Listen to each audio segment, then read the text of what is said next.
Bueno, buenas tardes a todos, bienvenidos todas, todos y todes. Aquí estamos los compañeros de la Secretaría de Niñez, Adolescencia y Juventud de APDH, inaugurando la 4ª clase. Estamos con la misma metodología que en las clases anteriores. La idea es que todas las preguntas las vayan enviando vía chat o también por el Facebook, aquellas personas que entran por el Facebook, y vamos a hacer circular las preguntas una vez que las 3 expositoras concluyen.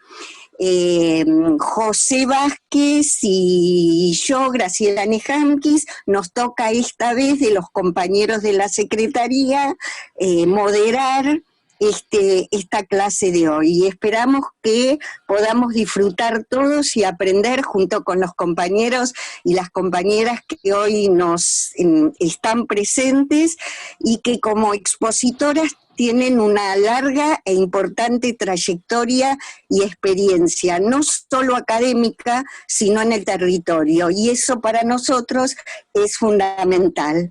Así que agradecemos infinitamente la presencia de las expositoras, y José, te paso la palabra ahora para presentar a la primera de ellas.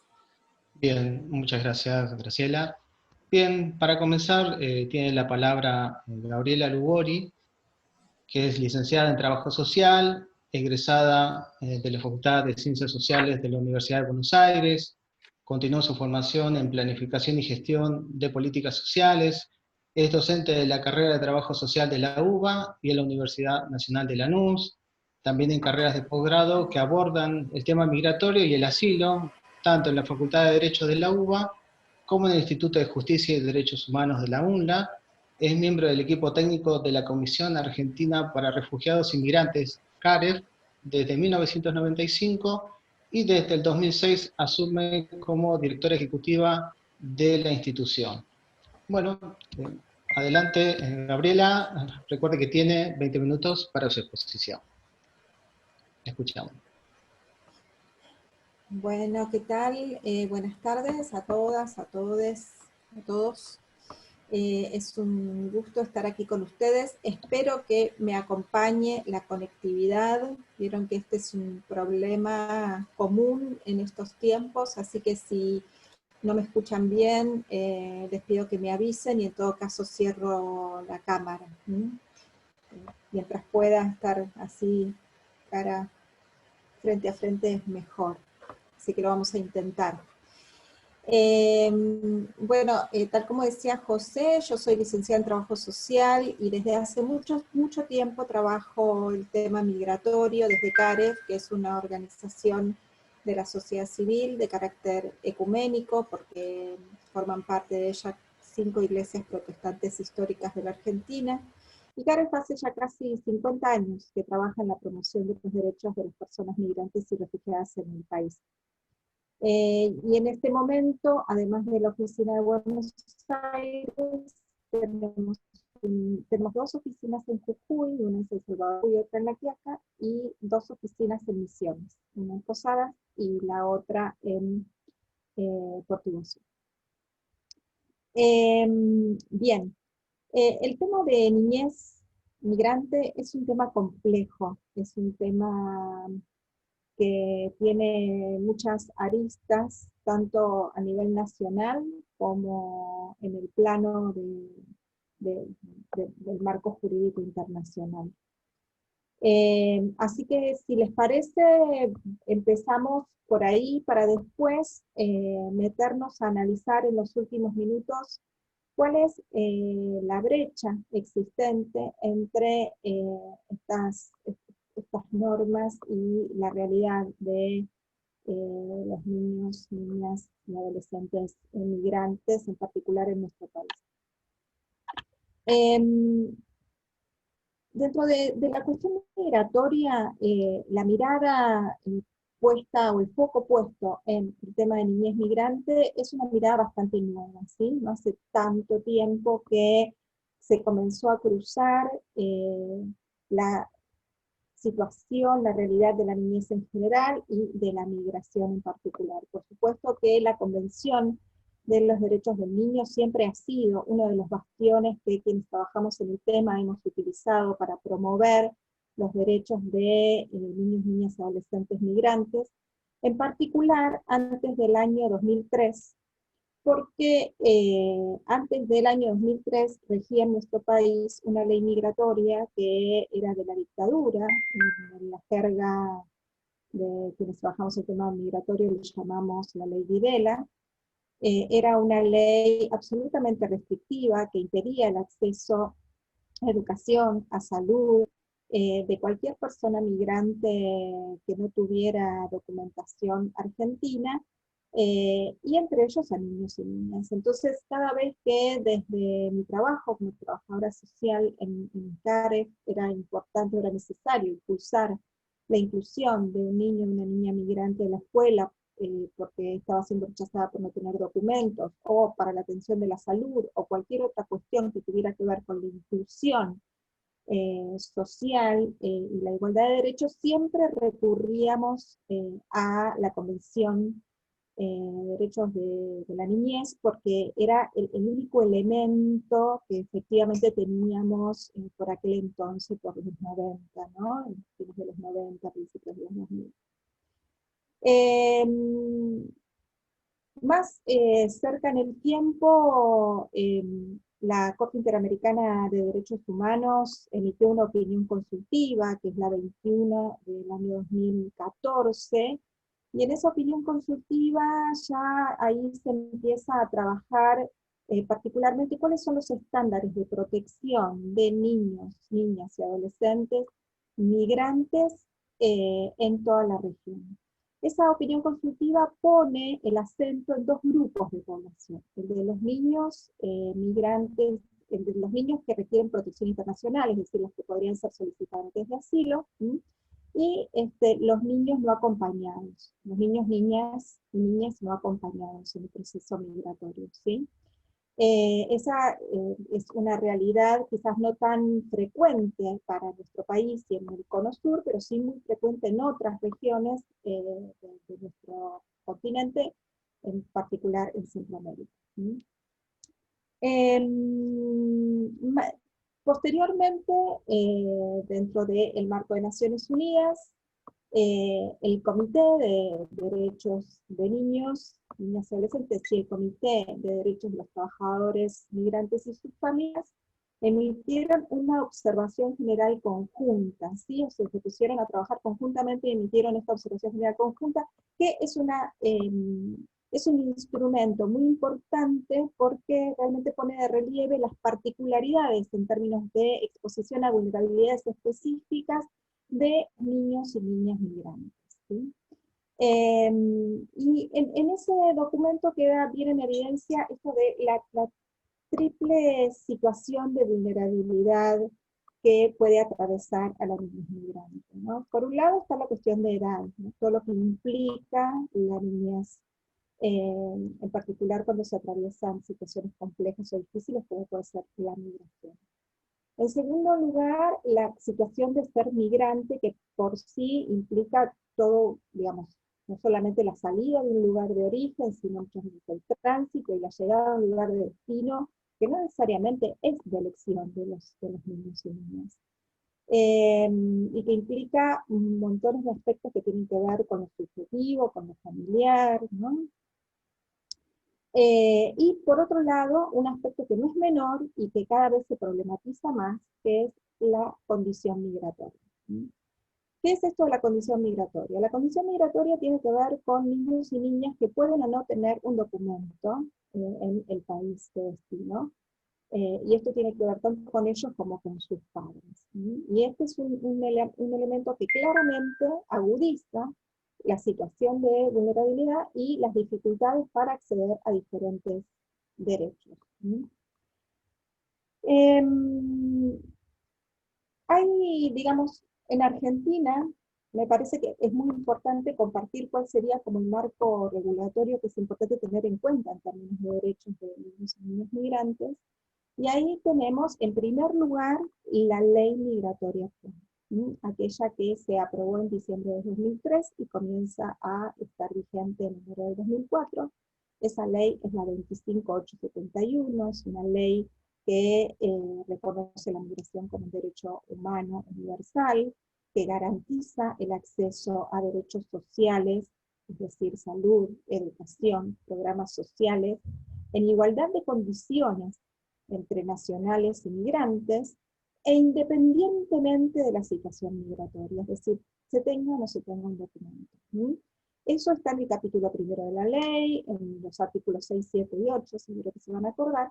Y la verdad es que yo les sugiero que lo lean, porque realmente es ahí, ¿sí? Donde se condensan toda una serie de cuestiones que responden a estos estándares internacionales, a estos principios internacionales, y que forman parte de nuestra legislación nacional y que tenemos que apropiarnos para que efectivamente puedan expresarse en la vida diaria de niños y niñas migrantes. Por otro lado está la ley de protección a las personas refugiadas, ¿sí? Y de asistencia a las personas refugiadas, que es la 26165, que también garantiza amplitud en términos de derechos sin discriminación. Cabe aclarar que ninguna de estas leyes hace alusión a las niñas en particular, ¿sí? Pero, digamos, hay como una cuestión amplia que tiene que ver con niños, niñas y sus familias, que es interesante no poder tomar de allí. Y luego Argentina en el año 2011 emitió un protocolo para niñez no acompañada que tuvo muy poco uso, la verdad, ¿no? Y tuvo muy poco uso en parte porque la niñez migrante en Argentina es niñez que está con su familia, ¿no? Los niños, niñas y adolescentes no acompañados que llegan a la Argentina son pocos, no tenemos la realidad de Centroamérica. Es importante proteger sus derechos y garantizar sus derechos, pero hay un grupo de población que hay que mirar y que es el grupo más amplio, que tiene que ver con los niños, niñas y adolescentes migrantes o hijos de migrantes que viven aquí con sus familias o parte de sus familias. Y aquí yo quiero distinguir entre diferentes grupos, ¿no? Cuando hablamos de niñez migrante o la niñez en la migración, o las infancias vinculadas a la migración, tenemos que poder, digamos, distinguir diferentes grupos. Por un lado están los niños y niñas que son migrantes, ¿sí? O sea, que no son nacionales del país en el que viven, ¿sí? Y están allí con sus padres y madres, que por lo general también son migrantes. Por otro lado, están los niños y niñas que son nacionales, que son argentinos, por haber nacido en este territorio, pero son hijos de migrantes. Y en tercer lugar están los niños y niñas que son hijos de migrantes, pero permanecen en su país de origen, ¿sí? Entonces, esta gama de realidades que atraviesan a la niñez migrante es bien variada, representa o implica la necesidad de pensar políticas públicas específicas para la necesidad de cada uno de estos grupos.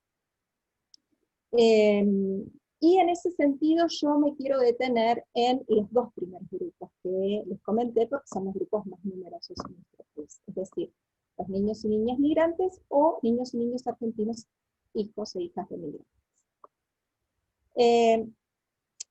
En ese sentido, yo quiero compartir con ustedes algunos aspectos que nos preocupan y que son parte de la problematización que hacemos de manera recurrente desde CAREF y que estamos hoy por hoy y con las nuevas autoridades del gobierno nacional en diálogo en relación a varios de estos asuntos, un diálogo que también está muy atravesado por el contexto de pandemia, imaginarán.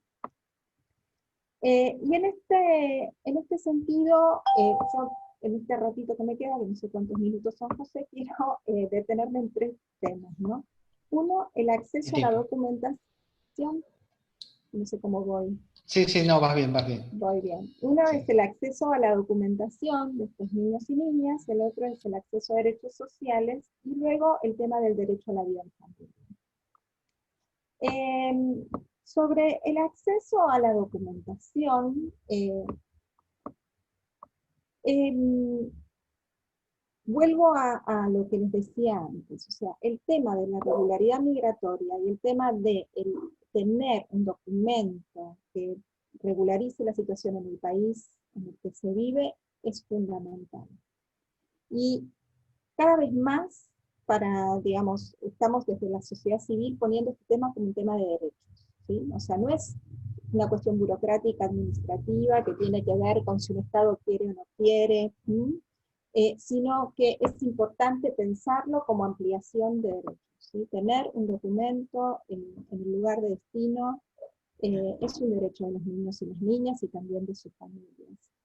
Y esto implica que las políticas migratorias tengan una lógica más amplia y una lógica que facilite el acceso a la documentación y no una lógica restrictiva que criminalice la irregularidad, que es lo que hoy en día más prospera en el mundo.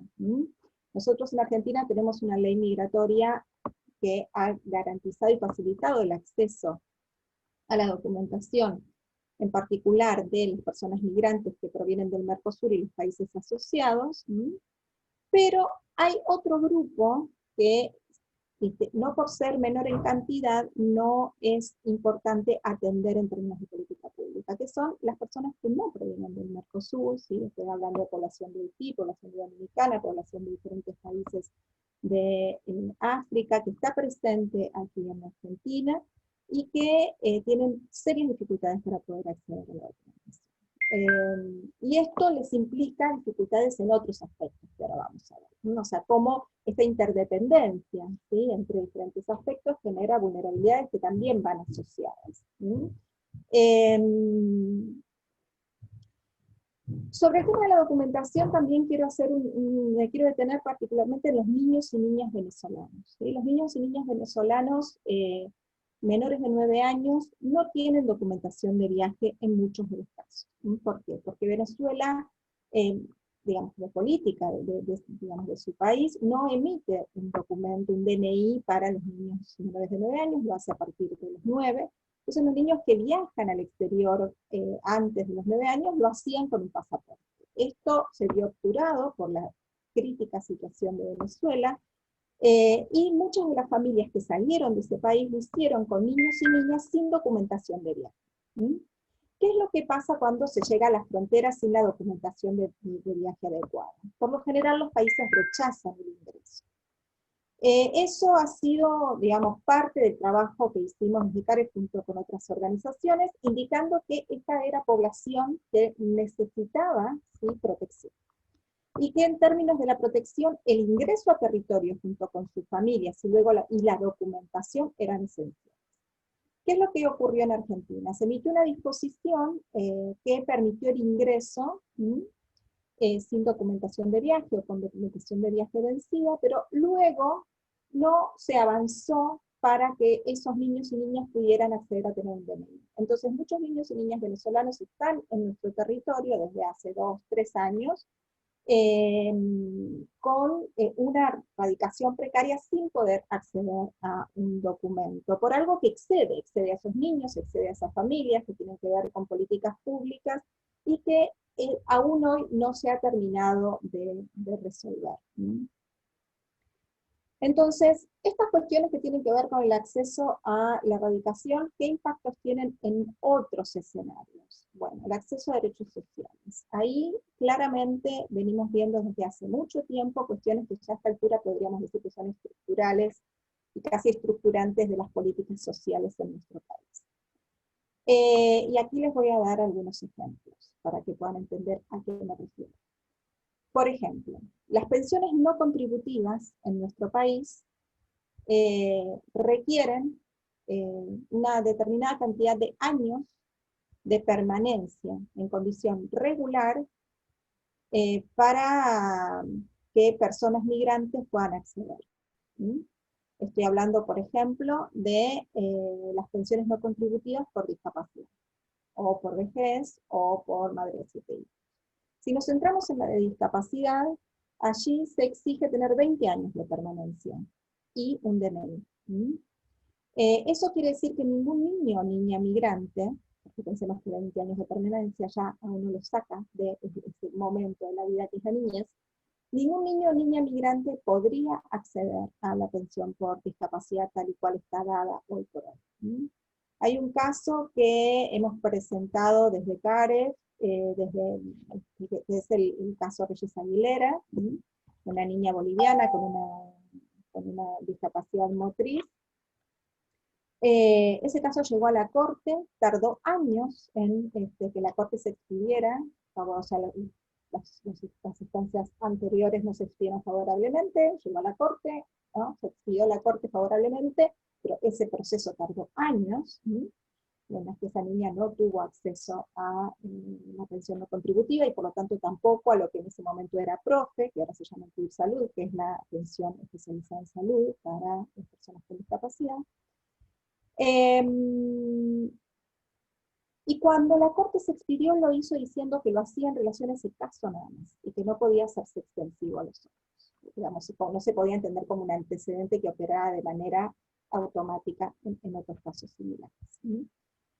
Entonces, digamos, es un tema que aún tenemos ahí presente. El otro tema, la asignación universal por hijo. Para la asignación universal por hijo, tanto los niños migrantes y niñas migrantes como sus padres y madres, o sea que va a ser titular del cobro de la asignación, requieren 3 años de permanencia regular en el país, ¿sí?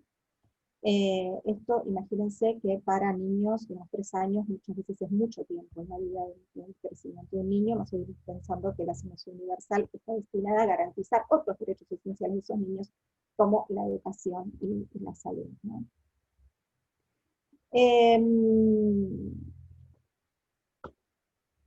El progresar también plantea que es para nativos o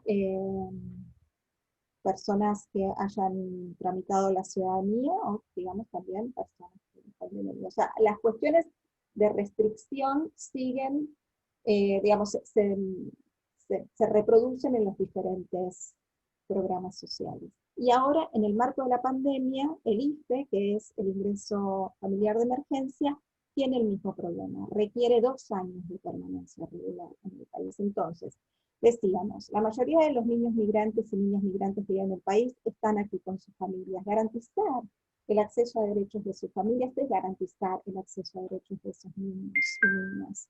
Entonces, lo contrario, que es obturarlos, y en relación a la documentación en particular, bueno, claramente opera de una manera excluyente en niños y niñas, ¿no? Y finalmente el derecho a la vida en familia. Aquí hay un tema que es parte de las discusiones que tenemos, José. Gabriela, te quedan 2 minutos. Ok. Bueno, entonces, estos 2 minutos para el derecho en familia. El decreto de necesidad y urgencia 70 del año 2017, un decreto macrista, lo que hizo fue facilitar todos los procedimientos de expulsión de personas migrantes con algún tipo de conflicto con la ley penal. Y cuando digo algún tipo de conflicto con la ley penal, hablo en términos amplios, sin necesidad de condena, ¿sí? Una persona procesada, una persona argentina que podría tener una probation, ¿sí? Si es migrante puede ser expulsada del país. Y si la causa es una causa que tiene algo que ver con narcotráfico, aunque sea el menudeo, puede ser expulsada del país y tener una prohibición de reingreso permanente. Si esa persona tiene hijos en el país, está prevista una dispensa, pero esa dispensa solamente se la puede dar Migraciones, que es el mismo ente gubernamental que está pidiendo la expulsión. Y en todos los casos de expulsiones que hemos tenido y que hemos presentado a la justicia y que le hemos pedido a las áreas vinculadas a la niñez que se expidan al respecto, amparos, medidas cautelares, etc., no hemos tenido respuesta. Entonces, lo que hemos visto es que con la implementación del DNU 70 y desde esta perspectiva de criminalización y persecución de la migración, la vulneración de derechos de las personas migrantes ha afectado de manera directa a los niños y niñas, porque les ha implicado la separación de las familias. Hemos tenido varios casos de mujeres, madres jefas de familia, en esta situación. Uno de ellos es la situación de Vanessa Gómez Cuevas, digamos que la menciono porque fue público. Entonces, y para ir cerrando, sí, ya voy cerrando, déjame medio minuto más para cerrar de una manera prolija. Entonces, El derecho a la vida en familia es otro de los derechos que se está viendo afectado hoy por hoy en el marco de las normas que tenemos, ¿no? Entonces, bueno, espero haber sido más o menos clara en términos de la complejidad que este tema reviste, y desde ya quedo a disposición para lo que Bien, haga falta. Gracias. bien, genial. Muchas gracias, Gabriela, por tu intervención. Te cedo la palabra, Graciela. Sí, la verdad es que es una alegría que, Gabriela, durante tu presentación hubo compañeros de San Martín, de la provincia de Buenos Aires, de Misiones, de Bernardo de Irigoyen, de Ushuaia, de Rosario, de Chaco, de Chubut, de Esquel, de Tucumán, de Bariloche, desde la Universidad Campesina del Mocase, desde Santa Ana, Tucumán, y desde Andresito, el Movimiento Nacional Campesino Indígena de Misiones. Y además, bueno, seguramente después de las 3 presentaciones habrá preguntas que harán profundizar en tu presentación. Y ahora voy a presentar a Claudia Gota. Claudia, ¿estás por ahí? Sí, acá estoy. Buenísimo. Bueno, Claudia es profesora y licenciada en Historia, profesora de enseñanza media y superior en la Universidad Nacional de Rosario, especialista en educación en ambiente para el desarrollo sustentable. Tiene a su cargo la Cátedra de Historia América I, la historia de las sociedades indígenas en tiempos prehispánicos, la Escuela de Historia de la Facultad de Humanidades y Artes de Rosario, creadora y coordinadora académica de la Cátedra Libre, Saberes, Creencias y Luchas de los Pueblos Originarios, creadora y asesora académica del programa intercultural para estudiantes de pueblos originarios de la Universidad Nacional de Rosario, miembro del Espacio para la Memoria, también de esa universidad, capacitadora de la Escuela de Formación Permanente Pedagógica, Política Sindical y Ambiental de la UNTER, que es la Unión de Trabajadores de Educación de Río Negro. Trabaja centralmente el periodo hispánico y parte de las problemáticas indígenas en los tiempos coloniales. Y además es secretaria nacional de Pueblos Originarios de la Asamblea Permanente por los Derechos Humanos de Argentina y por lo tanto miembro de la Mesa Directiva Nacional y miembro del Consejo de Presidencia también de APDH. Bueno, Claudia, tenés también 20 minutos y te damos la palabra. Bueno, primero saludar a todos los presentes.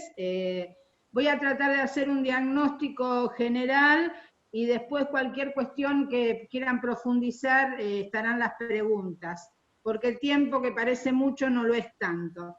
Lo primero que quiero señalar es la vigencia del racismo y la discriminación enraizada en las estructuras mismas del Estado y de nuestra propia sociedad, aunque ésta se perciba como democrática y equitativa.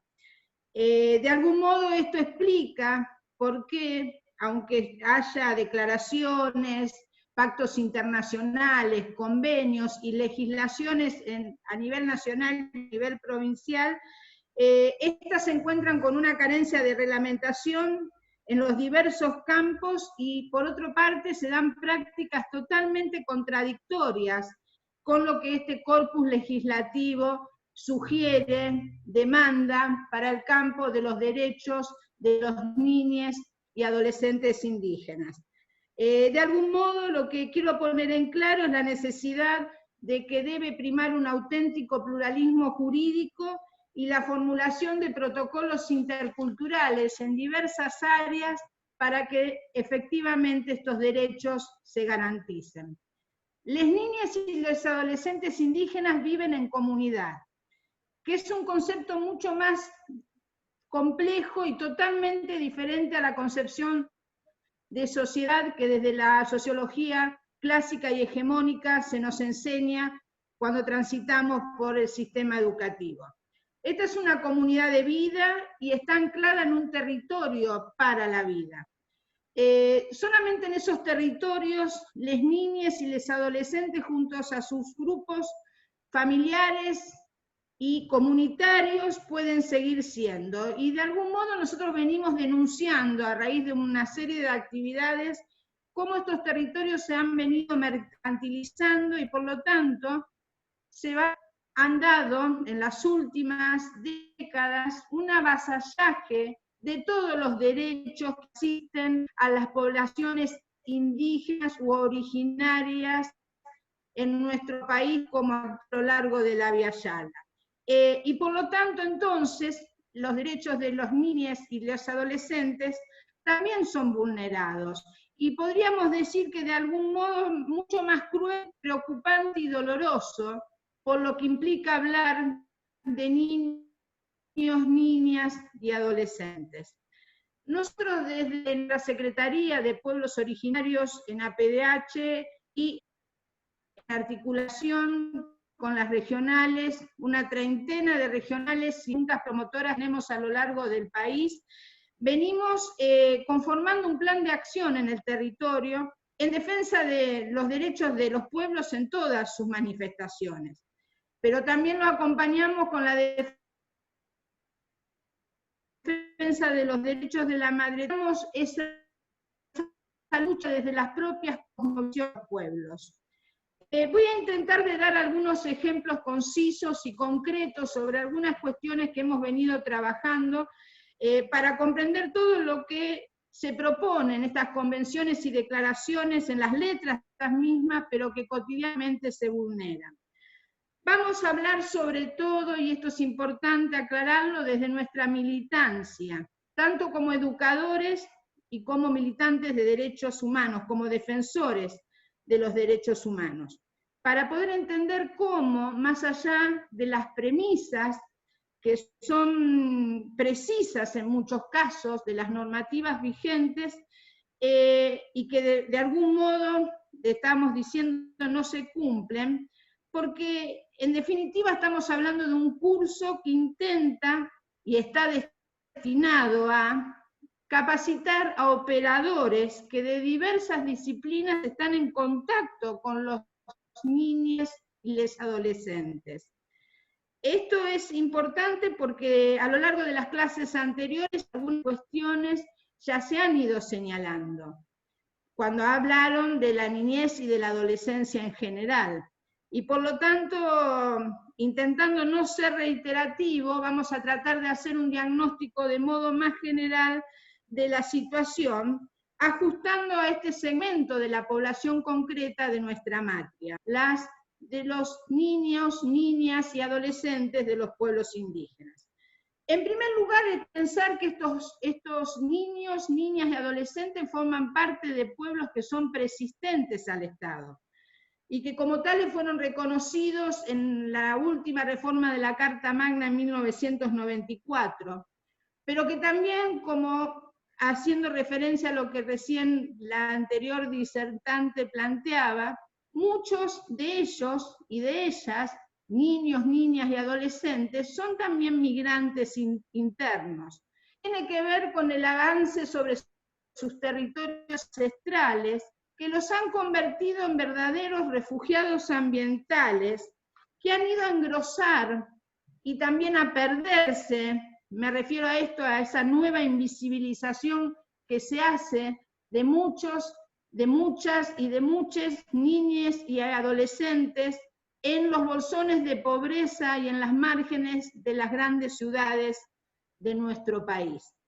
Esto para que estamos hablando no solamente de los pueblos, de las comunidades que habitan aún hoy en conflicto, en lucha, enfrentando el saqueo y el despojo en sus territorios, sino también aquellos que han migrado solos o junto a sus familias a lugares lejanos, pero aún en nuestro país.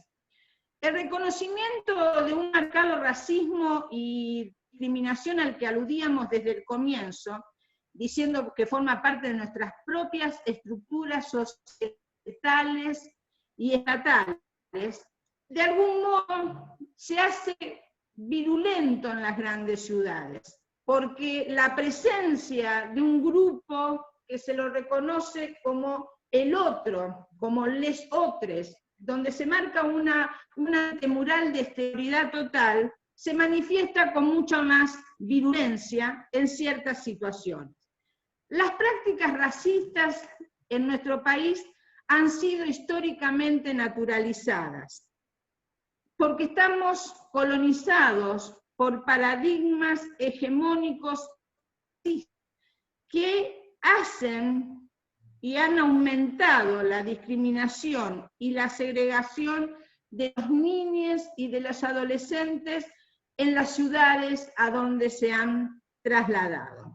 Todo esto está planteando claramente la urgente necesidad de que esto que muchas veces se ha transformado en un cliché, la interculturalidad de la que tanto se habla, se convierta finalmente, de modo urgente y necesario, decía, en un eje transversal para poder comprender la vigencia de la discriminación estructural que es básicamente racista, estigmatizante y excluyente.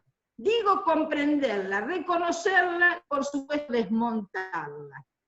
Nosotros decimos también que esas situaciones están presentes en los propios territorios que habitaron y habitan desde tiempos ancestrales nuestros pueblos y nuestras comunidades. Y para los niños, niñas y adolescentes, esto en la escuela como aparato ideológico del Estado, un espacio donde sus derechos no siempre son ni reconocidos ni respetados. Y en tiempos actuales de pandemia se le suma, por ejemplo, un espacio como el hospital o los centros de salud, estos que tampoco son receptivos de las demandas. Hay una realidad que yo señalé al comienzo, que es la pérdida de la diversidad biológica de los territorios que pertenecen, sin lugar a duda, a las comunidades y a los pueblos. Y por tanto, esta pérdida de biodiversidad, por convertirlo, esto lo vengo diciendo en varias charlas, a estos territorios de vida, en territorios para el mercado y para el capital, han traído una pérdida de seguridad y de soberanía alimentaria para nuestros niños, niñas y adolescentes indígenas.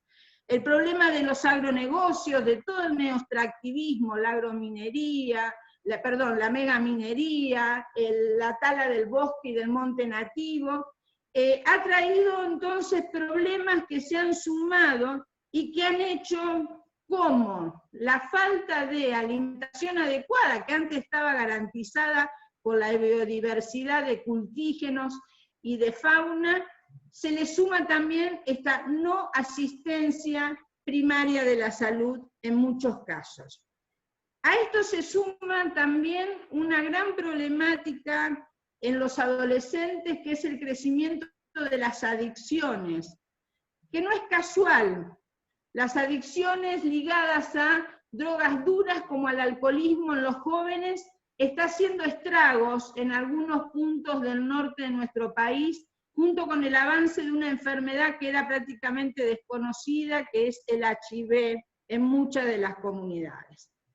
Me refería recién al problema de la escuela, y decía que la escuela como aparato ideológico del Estado se había transformado, y lo viene siendo desde siempre, porque la tendencia de esta escuela era homogeneizar, la imposición de una lengua que no era la propia y demás, a transformarse en un espacio excluyente, y de algún modo hemos hecho algunas encuestas con algunos referentes, y la respuesta que dan las madres o los propios jóvenes cuando estamos en instancia de escolaridad secundaria, es que esa deserción, ese abandono, se da por dos razones. Una, que es conocida, la falta de recursos, desde el calzado hasta los útiles, que hacen que los niños se burlen de quienes no puedan llegar con esas condiciones. Pero lo otro es básicamente discriminación del propio sistema educativo, porque la maestra ni siquiera a veces habla la lengua de estos niños o niñas. La escuela, por parte, se ha transformado hoy en un lugar para el alimento, no para la educación. Si bien ahora están cerradas muchos de estos establecimientos escolares, las escuelas siguen siendo un lugar para ir a comer, no para ir a educarse. En estos momentos, por ejemplo, hemos registrado en Salta, en La Mora y La Pacho 1, dos de las poblaciones con las que estuvimos trabajando muy cercanamente por diferentes cuestiones, que las dos escuelas de estas comunidades, que son de poblaciones claramente indígenas en su totalidad, una vez por mes le dan mercadería al tutor o a la tutora, pero no van los niños a la escuela. Junto con ese bolso de comida se le da la cartilla escolar. Los módulos alimentarios de todo el norte de Salta, los módulos alimentarios que se le entregaban 45 días a niñas de 1 a 6 años, que se llaman módulos focalizados de alimentación, que también se les suele otorgar a personas con discapacidad o a mayores de 65 años. Esto se gesta a lo largo de toda la ruta 86 en la zona de Tartagal. Se ha visto desorganizado totalmente porque los coordinadores de territorio ya no pueden moverse, y por lo tanto entonces esta articulación que se hacía con los actores en territorio se ha desorganizado totalmente. No se sabe nunca la fecha, que antes estaba totalmente en un cronograma estipulado, y por lo tanto si en el momento en que se dan los módulos no se hace presente, las familias, las cabezas de familia de la comunidad lo pierden. Entonces, en vez de 45 días pueden llegar a ser 90 o mucho más.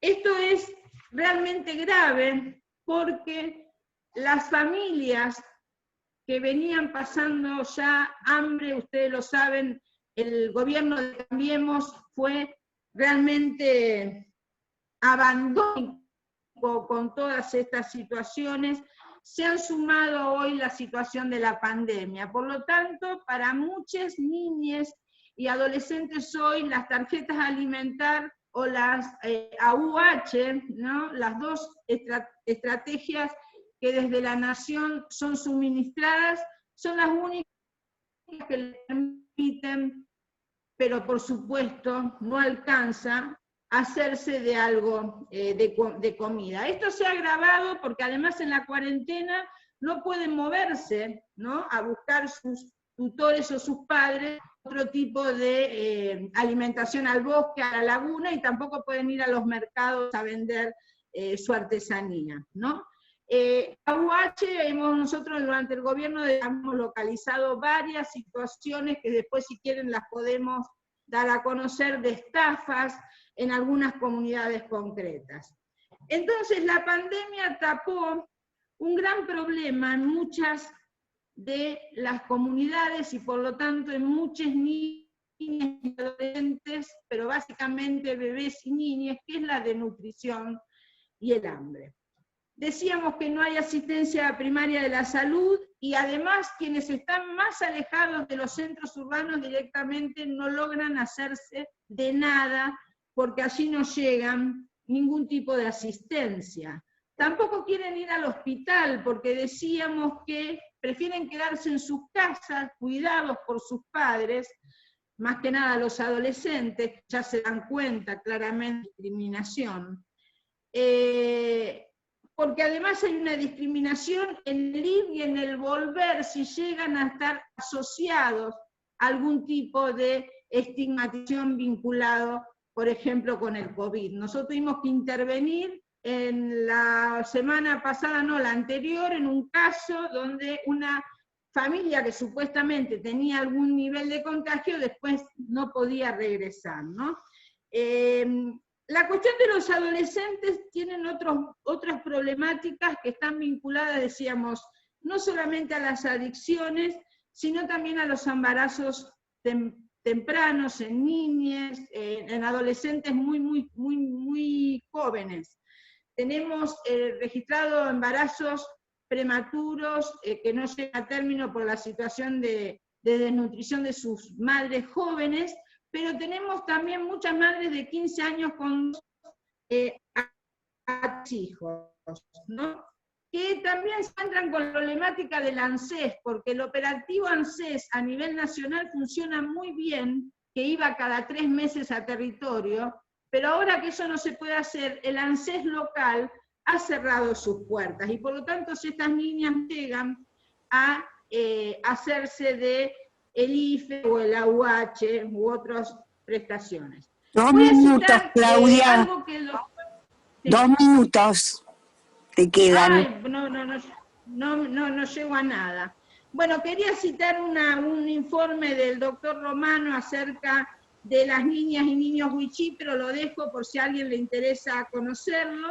Quiero decirle que en las grandes ciudades, además, estos niñas y adolescentes se encuentran con una problemática mucho mayor en la educación y en la salud, pero también en la violencia institucional, que prácticamente los transforma a los jóvenes adolescentes en el prototipo del matable. Voy a hacer solamente 3 reflexiones finales. Yo propongo que revisemos nuestras prácticas, porque más allá de lo que digan las declaraciones, muchas veces el problema del racismo no es un problema del otro.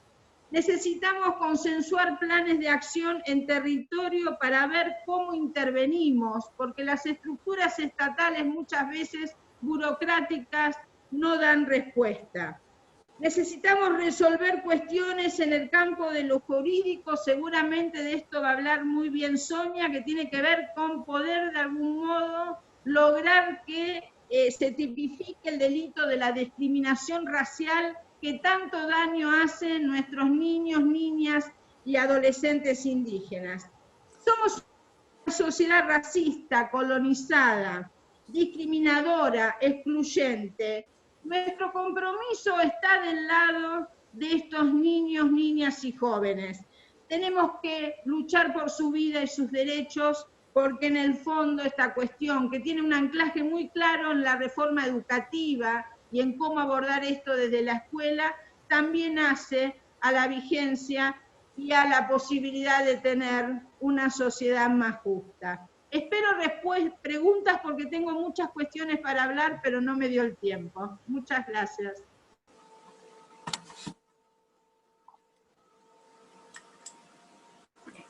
Te saludan especialmente, Claudia, desde la Universidad del Comahue, y también hay un saludo muy especial para todos desde Ingeniero Jacobacci, Río Negro.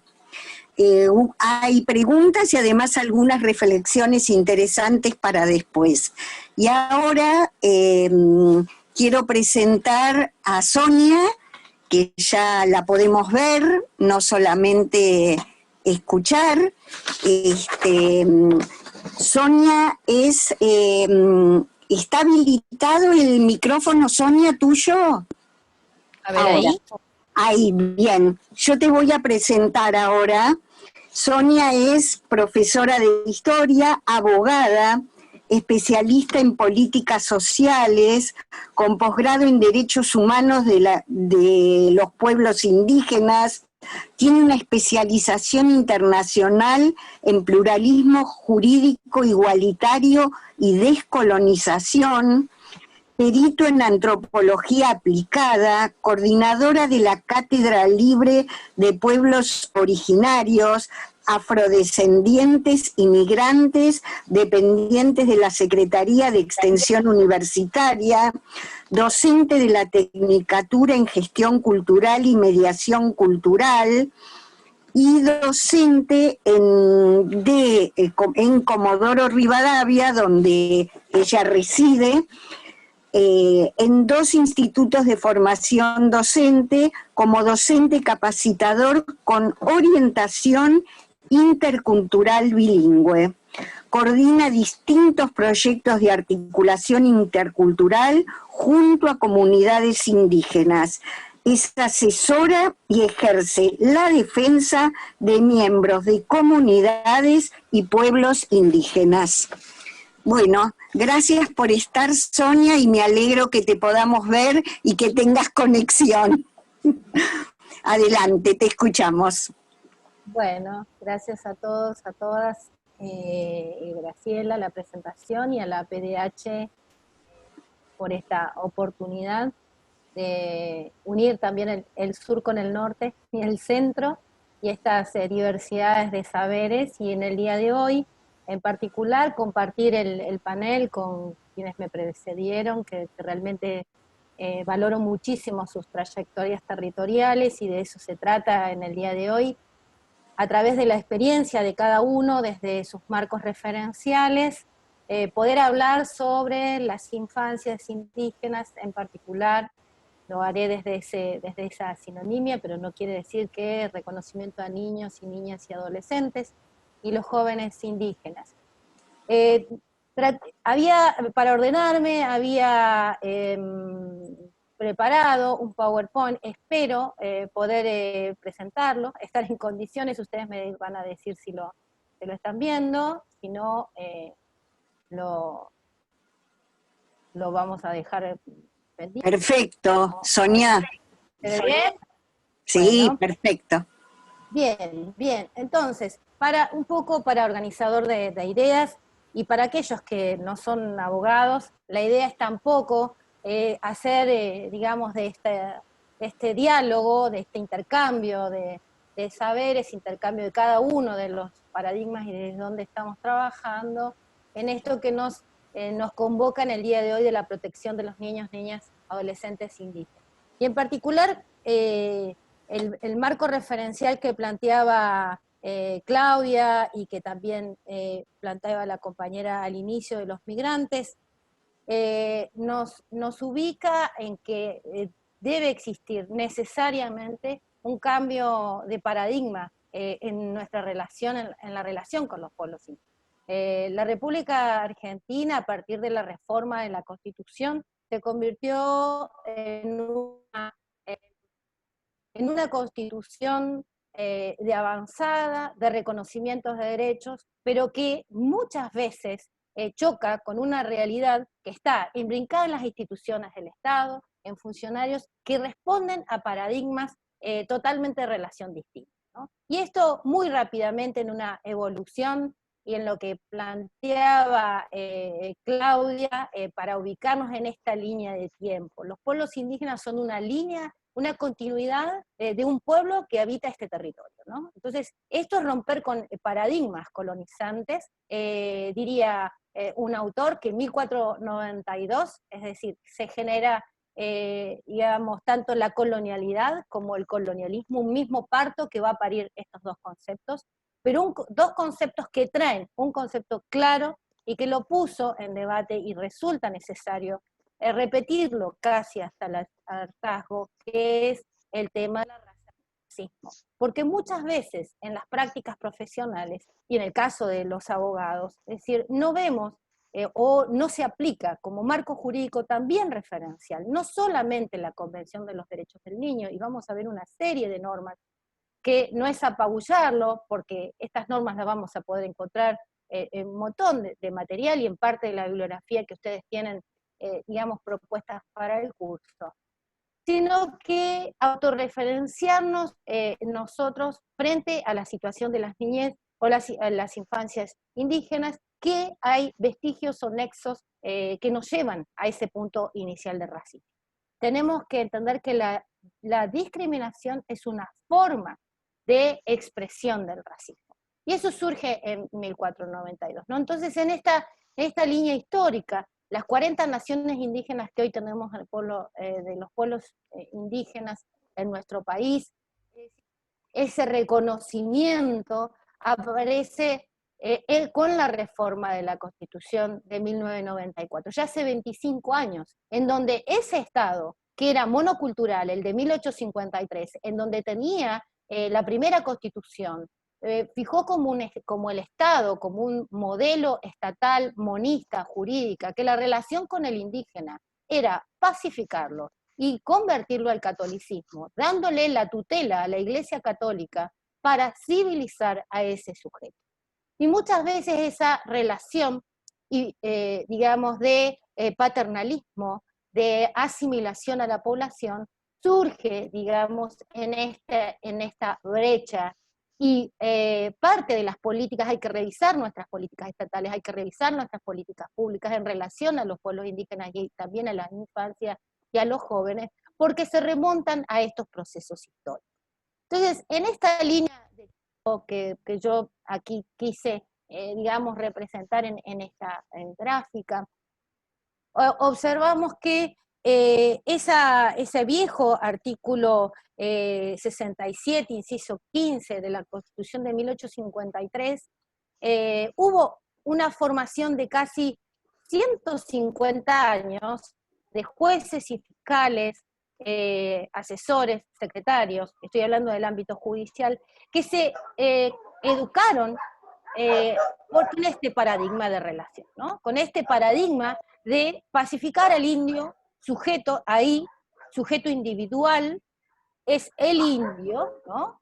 Donde no solamente 1492 trajo este colonialismo y por qué es necesario traerlo a colación, porque parte del derecho que se aplica a los pueblos indígenas está colonizado, hay un colonialismo. El derecho que se aplicó, o el Código Civil antes de las reformas, digamos, también era un derecho colonial, ¿no? Un derecho heredado, y que estaba despojado totalmente de la pertinencia cultural. Y hoy tenemos que aprender, de alguna manera, y desaprender de sabernos y entendernos sujetos culturales. Tengan en cuenta que cuando hablamos de las infancias indígenas, el primer principio que existe es la autorreferencia y la autoconciencia. Si nosotros tenemos políticas indígenas o políticas estatales, o las agencias estatales como la escuela, en donde el integrante del pueblo indígena, al mismo niño indígena o a la niña, se le dice, cazaban, pescaban, es decir, en su propia cara, ¿no? En donde se sigue negando su existencia como conformación, digamos, de otros, es decir, forma parte de estos vestigios de racismo que hay que erradicar muchas veces en nuestras formas de relacionar o en las formas de tomar la decisión. Y esto tiene que ver con otro proceso que estaba hablando Claudia, que hablaba del tema de la interculturalidad. La interculturalidad no es solamente un modelo educativo para indígenas. La interculturalidad es un proceso político transversal, una teoría política de vinculación, de relación, que debe primar en los vínculos con los pueblos indígenas. Entonces, nuestras formaciones vienen muchas veces desde ese colonialismo, que es la única validación es el saber universal, el que proviene de un universo, pero no es el universo de las diversidades. Y esto, en esto es lo que nos trae hoy de las infancias, de los principios de autorreferenciar. El otro derecho que constantemente se vulnera es la conciencia y la identidad indígena. No hay que probar ser indígena, todo lo contrario. Es decir, son una continuidad, no vinieron de ningún lado, él es de donde está, y no pueden ser, nadie puede ser sometido a probar su identidad. Y esta es la base de la autodeterminación que se plantea en su relación con los pueblos indígenas. Por supuesto que cuando se habla de esto, existen muchos temores y muchos resabios y vestigios de esta vieja política monista jurídica que entiende que los pueblos indígenas se estarían rebelando, y hay una parte del gobierno que entiende, y voy a hacer una diferencia entre Estado y gobierno, porque la normativa actual, vigente, tanto el convenio 169 como la OIT, como la Declaración de las Naciones Unidas para los Pueblos Indígenas, ponen el foco de la obligación y de la garantía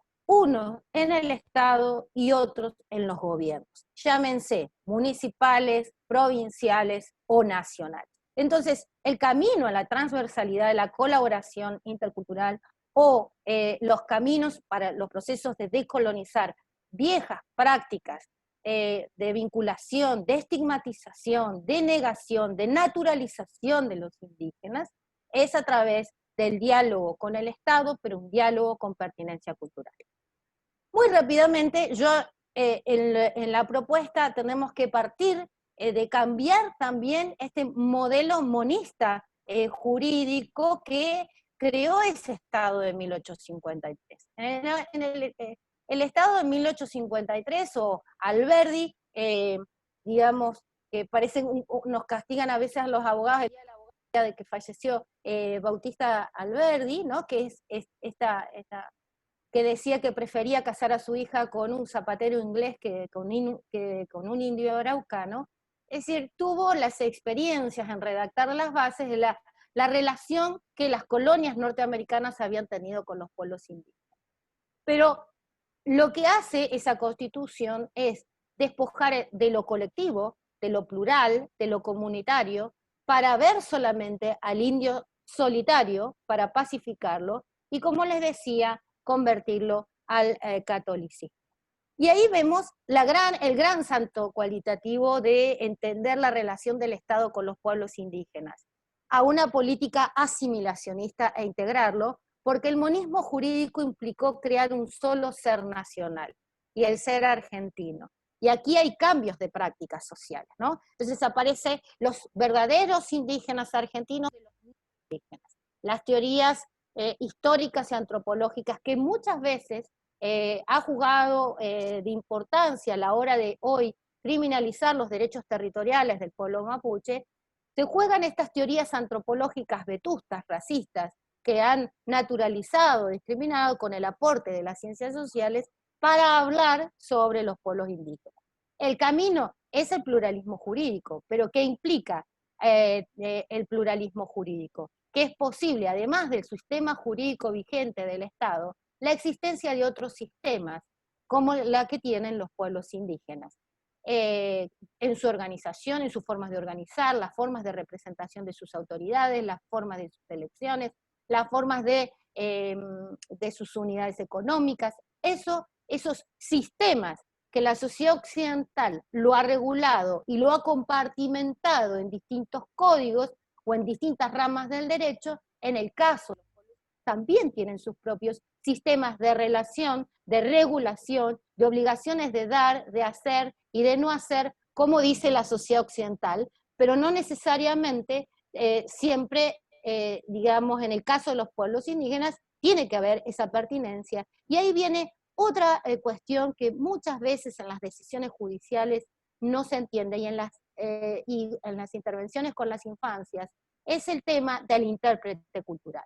El intérprete cultural no es una persona que traduzca a un niño que es monolingüe. Un intérprete cultural también es un facilitador que hace este puente, este proceso de ir desde ese otro, de esa cultura occidental, o que concibe un modelo cultural de comisión de un delito, que algo que puede ser delito, para un cultural no es delito para el otro cultural, ¿no?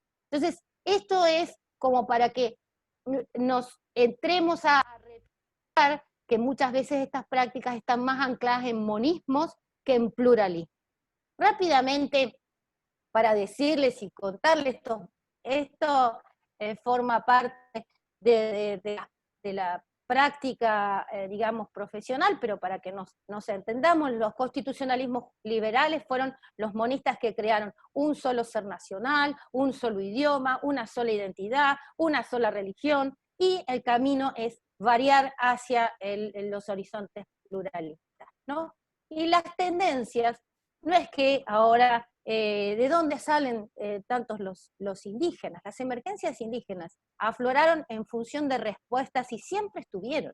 Es decir, hay que, diría Dussel, hay que replantear toda la historia que nos contaron. Y mucha de esa historia, esas relaciones con el otro, están en las normativas, ¿no? Entonces hay esa fotografía cultural que está faltando ese componente cultural, ¿no?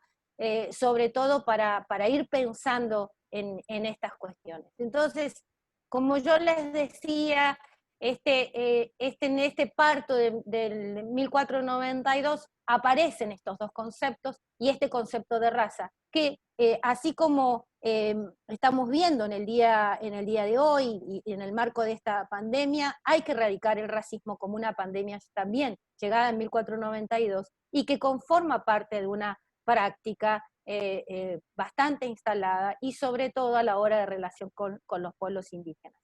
Porque se trata no solamente de la relación del vínculo de poder del Estado asimétrico, desde arriba hacia abajo, sino que cómo se considera los saberes propios de los pueblos indígenas. Ah, no, es una machi, ah, no, eso es brujería, ah, no, ese es médico, no, ese no es maestro. Es decir, se rompen las estructuras culturales y lo mismo está ocurriendo con grupos culturales determinados dentro de los migrantes, y nosotros estamos viéndolo con las infancias paraguayas bilingües en las escuelas, por lo menos aquí de Comodoro Rivadavia. Entonces, esta colonialidad del poder de construcción del saber y también del sujeto colonial indio o negro, como también estamos, ni hablar, o sea, no estamos tocando el tema de la población afro, pero forma parte de este mismo esquema teórico.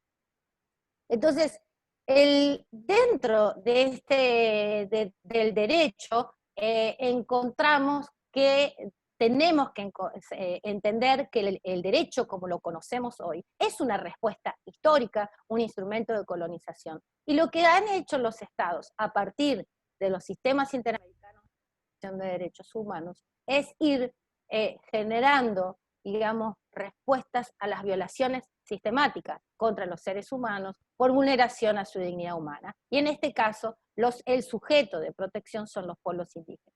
Pero además del derecho de los pueblos indígenas, nos encontramos en el aquí y ahora, en las infancias indígenas, que aparecen como, digamos, como se agrega un valor más, no solamente por pertenecer a pueblo indígena, sino también por ser una infancia, una joven indígena, como la situación de las mujeres indígenas o los niños con discapacidad de pueblos indígenas. Entonces, ahí además tenemos que es un corpus jurídico un poco que se va ampliando mucho más, y esto tenemos que pensarlo, que ampliar también nuestra mirada, y fíjense las contradicciones que tiene nuestra propia Constitución, ¿no? Los estados se piensan a través de una ley fundamental.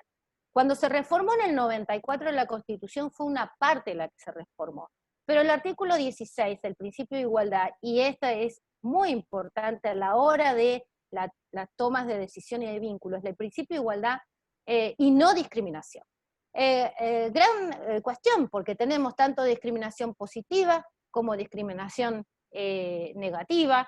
Discriminación positiva es aquella legislación específica para protección de los derechos, pero cuando hablamos también de la discriminación diciendo que es una forma de expresión del racismo, encontramos que en estas discriminaciones hay un racismo sistémico dentro de los sistemas, estructural en las instituciones y epistémicos a la hora de hablar o de relacionar o al referirnos sobre la población. Bueno, nosotros tenemos todavía esta Constitución Nacional en donde el principio de igualdad habla, primero, de una nación, monismo jurídico, no de naciones indígenas. No admite prerrogativas de sangre ni de nacimiento y no hay en ella fueros personales ni títulos de nobleza, ¿no? Una herencia colonial claramente todavía en nuestra Constitución. Pero miren el artículo 25, y lo voy a relacionar con el panel de migrantes. El gobierno federal fomentará la inmigración europea. Gran situación, es decir, todos descendemos de los barcos. Ese gran axioma que nos unió como argentinos, es decir, también tenía tiene, porque no ha sido, digamos, derogado este artículo, fomenta la inmigración. Y hay un contenido, que esa inmigración, y esto sigue siendo un axioma que se sigue muchas veces, y que se cataloga a la gente y fundamentalmente a los inmigrantes limítrofes, que para qué vienen, ¿no? Que nosotros le damos absolutamente todos porque somos seres tan especiales en el mundo y que le regalamos cosas y si vas a otro lado te cobran, etc. Fíjense que limitar ni grabar la entrada en el territorio argentino de los extranjeros que traigan por objeto labrar la tierra, no, si vienen los vagos, yo no conozco un solo país que fomente la inmigración de narcotraficantes y que esté estigmatizada solamente con un colectivo, ¿no? Entonces, al territorio mientras vengan extranjeros que traigan por objeto labrar la tierra, mejorar la industria e introducir y enseñar las ciencias y las artes. ¿Y esto por qué? Porque el colonialismo del saber, los sujetos que estaban aquí son incivilizados y bárbaros. Y entonces tiene que venir la luz mágica de Occidente, europea, empezar a enseñarles a estos pobres indígenas que las políticas estatales que se implementaron con ellos fueron desde la asimilación e integración para la pérdida de su cultura, luego para llegar a una integración, a una segregación, para hoy pasar a una política pluralista. Creo que ya debo estar, ¿no? Pero ustedes me avisan. Sonia, quedan 2 minutos. Sonia, bueno, quedan 2 minutos. Perfecto. Rápidamente, entonces, como hay mucha gente desde el interior, esto era a modo de que ustedes, este es el colonialismo del saber, las niñeces y las infancias, desde esa guerra, ese aucán llamada conquista del desierto, lo que se convirtieron en prisioneros primero de este Estado liberal, fueron mujeres y niños, ¿sí? Y luego fueron prisioneros de la ciencia en pos del saber. Y muchas de estas cuestiones son las que están en los libros de texto. Pero a su vez, en el conversión del catolicismo, ustedes pueden ver esta niña, tiene un rosario colgado, eran previamente bautizados. Entonces, hoy es una de las cuestiones que se plantean dentro de la protección de los niños y niñas indígenas es, en primer lugar, rige el principio de autorreferencia colectiva, ¿no? Donde está consagrado, en todo caso, en el marco jurídico vigente, Convenio 169 y Declaración de las Naciones Unidas. Segundo, la conciencia de identidad indígena, a la autodeterminación, y tener en cuenta el plan de vida indígena que tiene, digamos, ese niño, ¿no? ¿Qué es? Primero, que forma parte de un pueblo que es preexistente a la conformación de este Estado, y que además tiene la característica de construye su identidad desde un colectivo, es decir, todo conflicto que vive hoy una comunidad, lo vive también el niño con mirada de niños, ¿no? El despojo territorial, en un allanamiento, lo viven los niños. Es decir, no tiene esta construcción occidental que en algunos de los que estamos acá, es decir, cuando estos son cosas de grandes, los niños no tienen que estar. En los debates, en los destinos, en las formas de decidir sus propias vidas colectivas, intervienen los niños. En las ceremonias intervienen los niños. Entonces, tenemos que son sujetos de derechos colectivos, preexistentes y autorreferidos. Y lo que rige es la autodeterminación como plan de vida integral. Bueno, no queda más tiempo, es decir, ¿cómo funcionan todas estas normas en función para garantizar el acceso a la justicia para las infancias indígenas? Bueno, tenemos, por supuesto, el marco referencial de la Convención de los Derechos del Niño, pero no es la única que está en el artículo 30, no es que habla específicamente del niño indígena, sino que a su vez tenemos que complementar, o sea, se complementa no también con esta idea colonial de verticalidad, de triangular, que hay algo arriba y algo abajo, sino que se complementa de manera horizontal una serie de normas que le van dando, digamos, fuerza a la idea del sujeto de derechos indígenas para los pueblos indígenas, ¿no? Bueno, voy a las preguntas porque creo que no tengo más tiempo.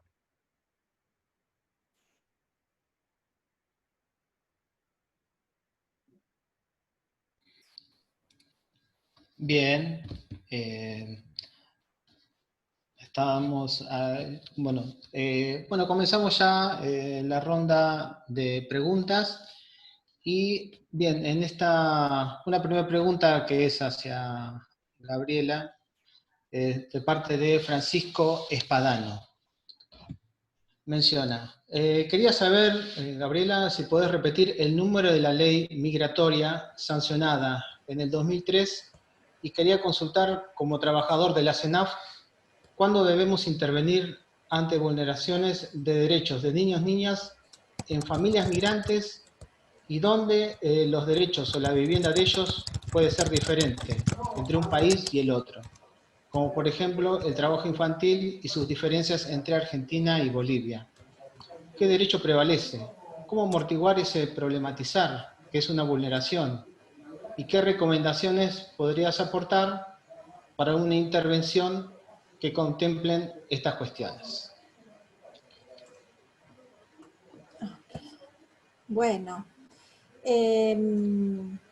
sobre cuál es la ley, Francisco, bueno, ahí ya lo puse para todos, es la Ley Nacional de Migraciones 25871. Yo les recomiendo que lean especialmente el capítulo primero, que es así donde se condensa esta cuestión vinculada a derechos y acceso a derechos. Bien, y después la otra pregunta, que realmente me parece muy interesante y que podríamos ponernos a analizar un rato largo. Creo que recién Sonia planteó una serie de cuestiones que aplican a los pueblos indígenas, que perfectamente también podrían ser parte de las reflexiones a partir de la pregunta que vos haces, ¿no? Las dos compañeras que compartieron conmigo las exposiciones hablaron de racismo, y hay otra cuestión, digamos, que suele aparecer en las formas de pensar la intervención en lo social, y estoy hablando particularmente desde la disciplina del trabajo social, pero también desde otras, y que tiene que ver con el esencialismo cultural, ¿no?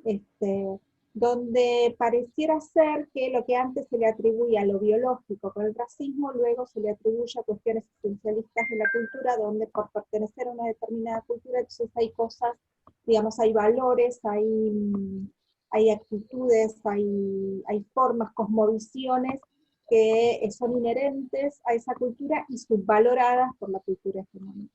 Yo la relaciono también, digamos, con lo que venía planteando recién Sonia sobre el monismo jurídico. No sé si lo estoy diciendo bien, porque la verdad es que yo también aprendí mucho en esta exposición.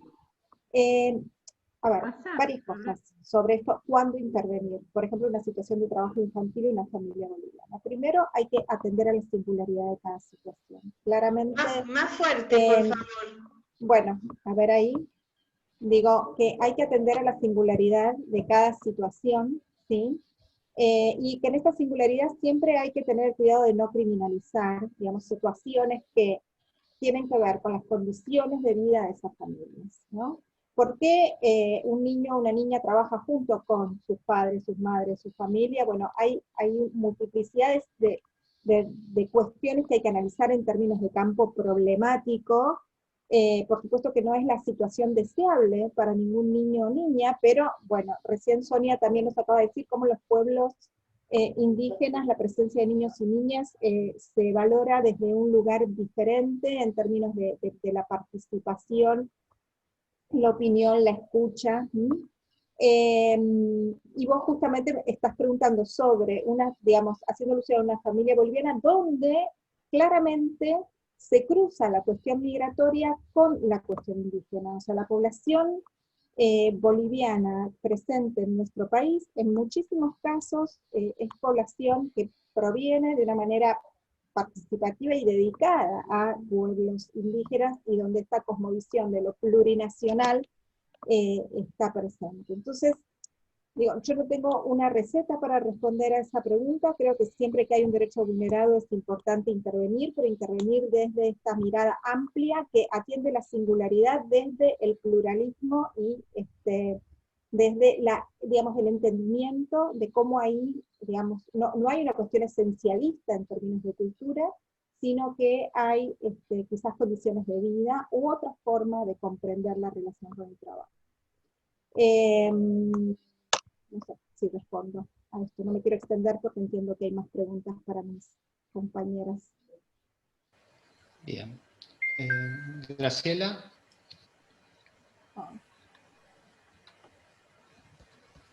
Bueno, mientras esperamos. Bueno, una pregunta para Claudia Gota, de parte de María Elena.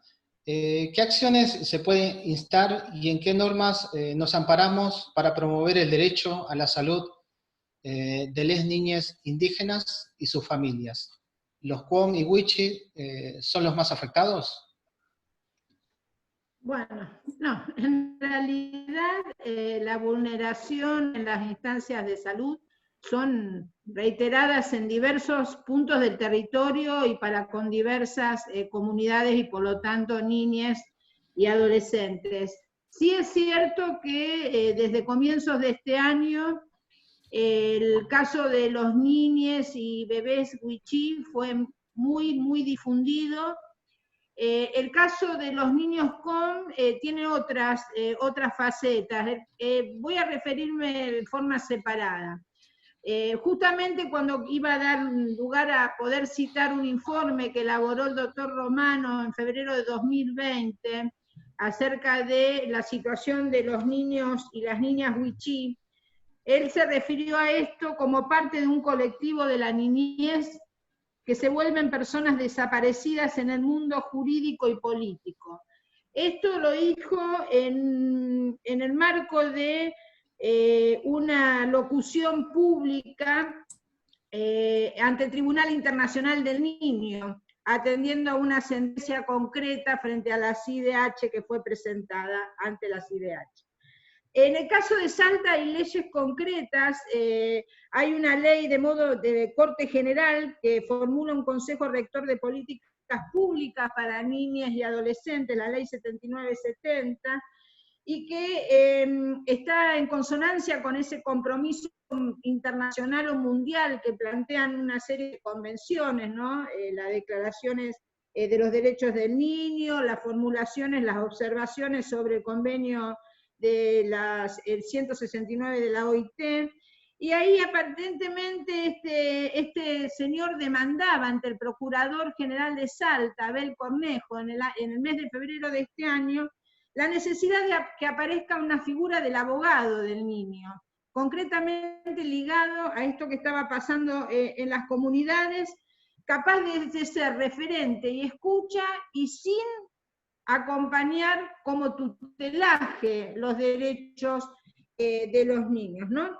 Esto en Salta ha tenido una difusión mucho más amplia que lo que pasa en Jujuy. En Jujuy hay todo un cerco mediático que no hace que trascienda lo que realmente sucede. Lo de Salta sí se difunde, como lo que pasó con este bebé de 9 meses que murió esta semana, que hoy justamente en un medio de Tartagal su tía reclamaba porque ni siquiera saben lo que pasó con el cuerpo del bebé y su madre sigue internada en el Hotel Pórtico del Norte como tantas mujeres con las cuales tuvimos que hacer intervenciones para que puedan ser aisladas en ese hotel porque se la había dejado en la calle en circunstancias, bueno, que hoy no ameritan que describamos.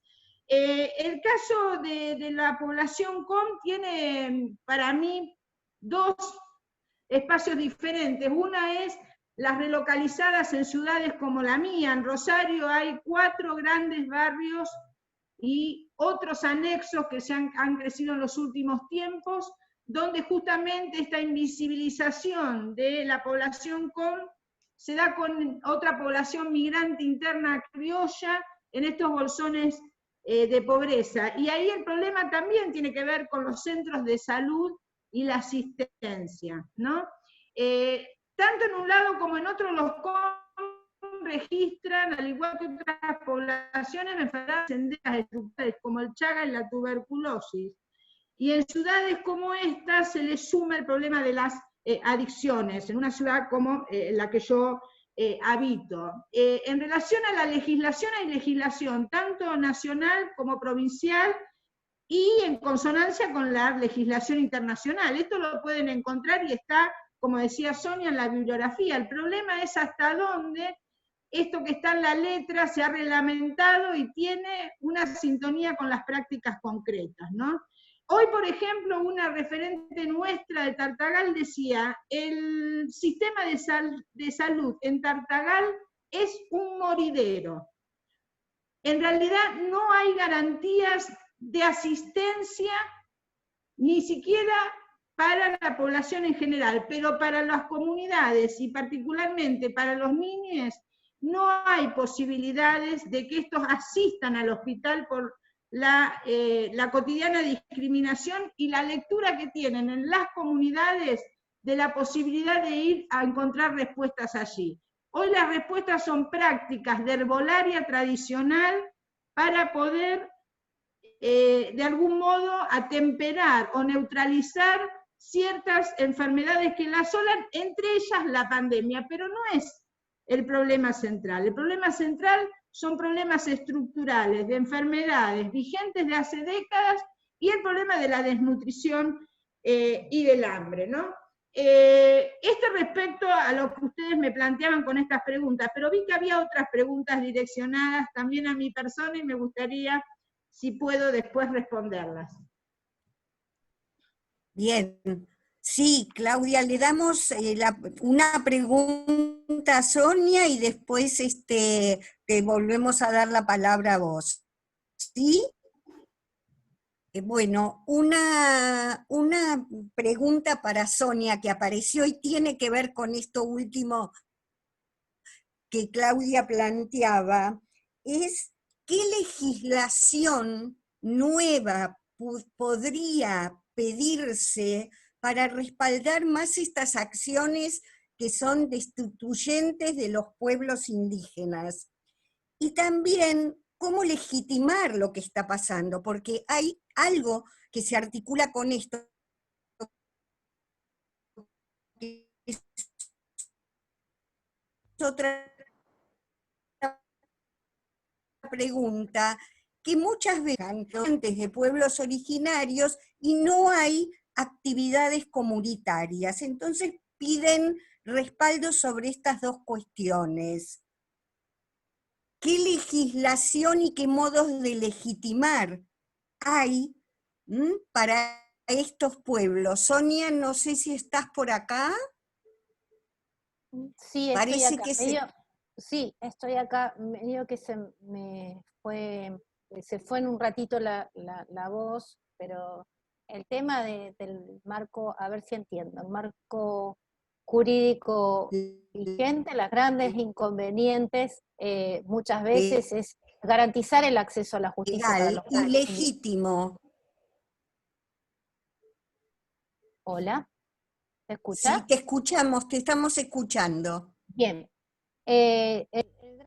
Muchas veces el gran inconveniente es garantizar el acceso a la justicia a los pueblos indígenas, pero como también le puede pasar a los migrantes o a las diversidades plurilingües, ¿no? Se los aglutina, como decía Gabriela, bolivianos son todos bolivianos, incluso se los confunde o se los llega a confundir con los cusqueños y los salteños por el tema del estereotipo, digamos, el fenotipo racial, ¿no? Entonces, me parece que las acciones afirmativas, una cosa es qué acciones afirmativas podemos pensar que resultan necesarias para romper con las estructuras vetustas, monistas, que, digamos, propugnan van por afuera de la diversidad cultural, que no ven lo comunitario, que no ven lo cultural, y esto lo relaciono con muchas veces con la otra pregunta, ¿no? Hay a veces esta deformación de la práctica profesional, no tuvieron en su formación la visibilización de los pueblos indígenas, Y el convenio 169, claramente, o incluso también la Convención de los Derechos del Niño, el artículo 30, que habla sobre la necesidad del intérprete. El intérprete cultural implica justamente aquel que pueda hacer el nexo y la relación para dar cuenta a un juez, a un fiscal, o al que tiene que tomar la decisión, cómo el otro cultural concibe lo que se está planteando. Es decir, este es el diálogo del intérprete. El intérprete no es un traductor bilingüe. A veces eso se incurre en un error. La persona sabe, usted comprende lo que le estoy diciendo, seguramente que va a mover la cabeza. Tenemos muchísimos casos de mujeres, situaciones de femicidio, hoy que se está planteando el tema del chineo como una práctica colonial, abusiva, contra las niñas indígenas como una práctica habitual como de ir a pescar, ir a cazar y llevarse una niña, digamos, indígena para, digamos, también el divertimento o iniciarse sexualmente un grupo económico, social y cultural. Es decir, cómo hay, por un lado, cómo generar propuestas para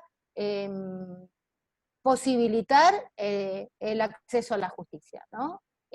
A través de sus propios referentes, a través de sus propios dirigentes, pues si no reproducimos esquemas también coloniales de alguien como blanco, iluminado, occidental, que piensa y esto no, porque lo que rige en la relación de los pueblos indígenas con el Estado, toda decisión legislativa y administrativa debe, y no podrá, debe, y eso lo dice el convenio de la UT, tener consulta y participación. Es decir, y hoy no se entiende ni siquiera la palabra participación. Hay muchas veces extorsión en el caso del diseño de las políticas públicas. Ah, bueno, fíjate, vos tenés una beca para tu hijo, ¿no? O fíjate, tu señora tiene un subsidio. Estas formas asimétricas de relación que tiene que ver con un vínculo totalmente colonial, paternal, que se ha generado y que aparece en las estructuras estatales y aflorece muchas veces en las épocas de elección. Lo que no se ve es lo cultural, lo que no se ve es lo comunitario, lo que no se ve es justamente la necesidad de generar los diálogos a través de los propios referentes indígenas, a los tiempos indígenas, con sus propias autoridades indígenas, y esta es, digamos, como una forma de empezar a generar acción. ¿Por qué no prosperan? El abogado del niño que decía, digamos, Claudia, el abogado del niño en Chubut es solamente para controversia entre papá y mamá si están enojados por una situación alimentaria, viene el abogado del niño. Y es un listado para, digamos, de abogados de la matrícula, que aquel que por afuera del asesor de menor, el abogado del niño vela por los derechos de la Convención del Niño. Creo, pero tendría que investigarlo, pero cada uno de ustedes lo podrá hacer, que en cada una de las jurisdicciones existe esta posibilidad del abogado del niño. La cuestión es que si este abogado del niño, qué visión, qué imaginario, representación, percepción y discurso tiene sobre la niñez indígena, ¿no? Si su cultural de niño responde más a un occidental y estereotipa al niño indígena. Y él piensa que culturalmente lo conoce porque leyó un libro alguna vez de la historia de los pueblos indígenas o la historia de ese pueblo. Y entonces ahí es donde resulta necesario cambiar ese tipo de prácticas de relación, ¿no? Hay una parte de la pregunta que no te escuché bien. Natalia era que me estaba preguntando, ¿no? Son tantos que me pierdo. Pero tiene, digamos, creo que había una pregunta también sobre la experiencia de la Confederación Mapuche de Neuquén. En Neuquén, la Confederación, los pueblos tienen el derecho a su libre determinación a organizarse bajo sus propias instituciones. Este también es otra falencia del Estado, de los funcionarios, que, por un lado, en esta línea histórica, buscó fragmentarlo, individualizarlo. partícula, el indio. Y hoy, cuando dice, yo pertenezco, me autorreconozco pertenecer a un pueblo indígena, lo primero que le preguntan, ¿cuál es tu comunidad? Cuando el Estado rompió lo colectivo, ahora pretende y exige lo colectivo, ¿no? Entonces, la autodeterminación implica eso también. Un mundo, su mundo, esa cosmovisión, visiones del cosmos, totalmente distintas a las occidentalizadas creadas. Nosotros hemos aprendido que incluso los que pintamos canas nos enseñaron la letra I con la palabra indio, ¿no? Dirían un grupo de quechuas emergentes indígenas bolivianos, como indios nos conquistaron y como indios nos liberaremos. Seguramente que el concepto colonial indio, digamos, hay grupos, hay pueblos que lo reniegan, y hay otros que están muy en el tuétano de la sociedad, ¿no? Es decir, que esa condición colonial hace que yo me apodere del cuerpo de la niña, hace que me apodere y castigue a ese niño, haciéndole trabajo infantil, que le dé mucho más tareas. Y es muy importante, entre las acciones afirmativas, la gran falencia que hoy tiene el sistema de educación que reparte la Argentina. Es decir, no es receptivo, propio de la legislación de los derechos humanos para los pueblos indígenas y las instancias indígenas. Crecerán por nosotros. Y así como agradecía de mi mamá. Puede ser que hay alguien que esté. Me parece que alguien está ¿Eh? hablando. Ah, bueno. Si pueden apagar los micrófonos, por favor. Que ya le han dado de alta, otros seguimos rezando, algunos se les complica no hay problema. más que a otros, pero sabemos todo lo que implica esto, así que seguimos rezando. Y por lo si ustedes me escuchan, yo sigo, no hay problema, no hay problema. Yo creo que la agencia escuela, digamos, es una de las grandes responsabilidades, ¿no? Entonces, el acceso a la justicia, es decir, no, en todas las jurisdicciones no hay abogados especialistas en derechos humanos de pueblos indígenas, no en todas las jurisdicciones hay abogado del niño con pensamiento de pertinencia cultural, no en todas las jurisdicciones hay leyes de beneficio de gratuidad para las comunidades indígenas. De hecho, creo que en el país hay solamente 2, Río Negro y recientemente Chubut. El Código Procesal, Civil y Comercial de la Justicia Federal no tiene el reconocimiento a las comunidades indígenas o a los sujetos colectivos. Es decir, hay mucho por hacer y seguramente que, bueno, acciones judiciales digamos, podría enumerar, pero no sé si esa era la pregunta. Bueno, muchas gracias, Sonia, por tu participación. Bueno, acá hay una pregunta de parte de Cristina Marín para todas las expositoras. Dice, a veces las actividades de niñez en las comunidades se toman por asistentes sociales, dice. Pero para las comunidades sin actividad comunitaria, ¿qué piensan de eso?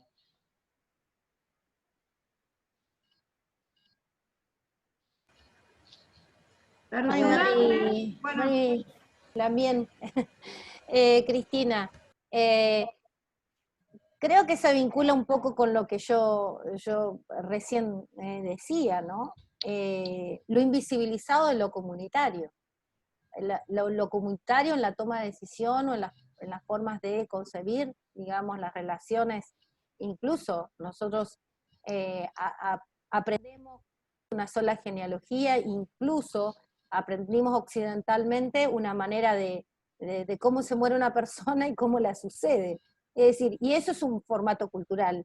Mientras que nosotros podemos tener arbolitos con nuestras ascendencias y nuestras descendencias, es decir, eso también otro formato cultural. Los pueblos indígenas, las naciones indígenas tienen otra manera de representación, digamos, con el otro. Usted, como sabe, del pueblo mapuche, la riqueza, digamos, del mapuzungún nos indica en la variedad lingüística, es decir, hasta las formas de descendencia y la construcción de lo comunitario, ¿no? Entonces, y esto, en los roles culturales, muchas veces está la presencia comunitaria. Lo traigo a colación también y para vincularlo con las comunidades indígenas o los indígenas bolivianos que migran. Es decir, se ve al padrino como un elemento cultural necesario que determina la vida de la niña o del niño. El padrino es un rol importante. En las comunidades indígenas, también en las naciones indígenas, no hay una sola forma de vinculación, está lo comunitario. Lo que pasa es que es tan fuerte la incidencia occidental de una sola forma de construir la familia, una sola forma de tener descendencia, o cómo se transfieren los bienes.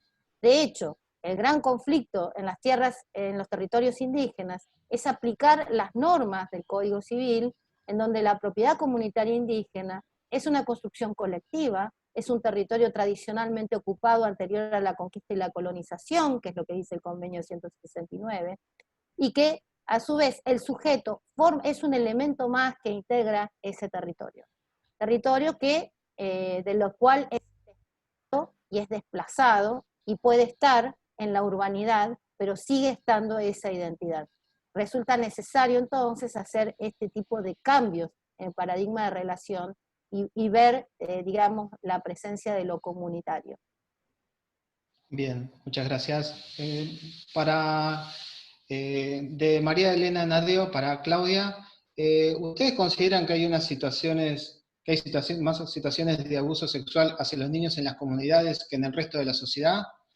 Dice, yo creo que no, que es una temática general, pero que durante mucho tiempo se ha afirmado que los pueblos originarios justifican o tienen conductas sexuales endogámicas. No, no, para nada. Cuando Sonia refirió al chineo, nosotros condenamos esa visión de naturalizar el chineo y de asociarla a prácticas intraétnicas o intracomunitarias, porque en realidad viene desde la sociedad criolla, desde la afuera, esta práctica. No, no, para nada, no es así. Y sí me interesaría retomar también en relación a esto la noción de comunidad a la que asociaba recién Sonia. O sea, esto tiene que ver con otro tipo de relaciones entre los miembros de la comunidad, que además no es comprendido desde la afuera, no solamente en esta visión que es estigmatizante y condenatoria de prácticas que no son propias de las comunidades, sino que, bueno, tiene que ver con esta objetivación, muy bien son estos juegos o los cuerpos para el servicio doméstico, tanto de niños, niñas, como de adolescentes y jóvenes de diversos géneros, también tiene que ver con esa mirada de quienes, perteneciendo a otro sector social, se creen con el derecho de ir por las niñas en esta práctica asociada al chineo, que es totalmente condenable y viene desde la afuera. Esto lo quiero dejar claro, pero tampoco hay comprensiones de otras prácticas propias frente a ciertas miradas que tienen las comunidades para con sus niñas. Nosotros estuvimos acompañando el caso de Miriam Bogado el año pasado, que fue tomada, fue encarcelada por la situación de la muerte de su beba, y no se contempló para nada la visión que tenía su pueblo sobre la vida de esa beba que jamás tuvo pulsión de vida y que fue, digamos, conservada mecánicamente en un hospital para luego condenar a la madre por abandono de persona. Esto tiene, hay multiplicidad de casos. A mí me interesaría retomar, ¿no? Una pregunta que hicieron, hay varias preguntas dirigidas, algunas a mí y otras en general, el rol de los docentes en la escuela. Muchas veces los docentes ponen lo mejor y muchas veces los docentes son lo peor que le puede pasar a los niños y niñas indígenas. Esto no puede quedar en ese lugar, digamos, de propia acción individual. Acá hay que pensar en una reforma educativa al servicio de esto que hablábamos, ¿no? Del pluralismo jurídico, de la autodeterminación y de la interculturalidad como política, donde el sistema educativo tiene mucho por hacer para poner freno a este racismo y a este colonialismo de siglos. nosotros hemos atravesado varias situaciones.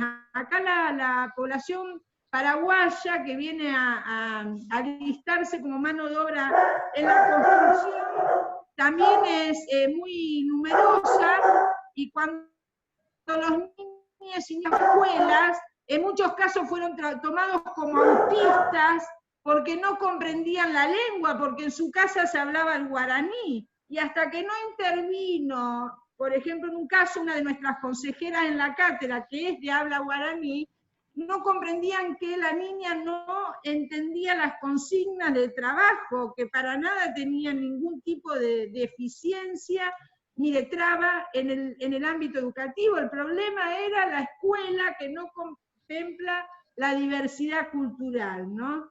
Y como esto hay muchas cuestiones que se suceden y que nosotros en territorio trabajamos, y lo trabajamos no con los asistentes sociales, lo trabajamos con quienes en territorio, ya sea por medio de nuestras regionales o con referentes allí donde no tenemos regionales, datamos las situaciones, intentamos intervenir en ella. A veces podemos tener más o mejores resultados, no siempre lo logramos. Bien, muchas gracias, Claudia. Bueno, ahora pregunta para Gabriela Ligori.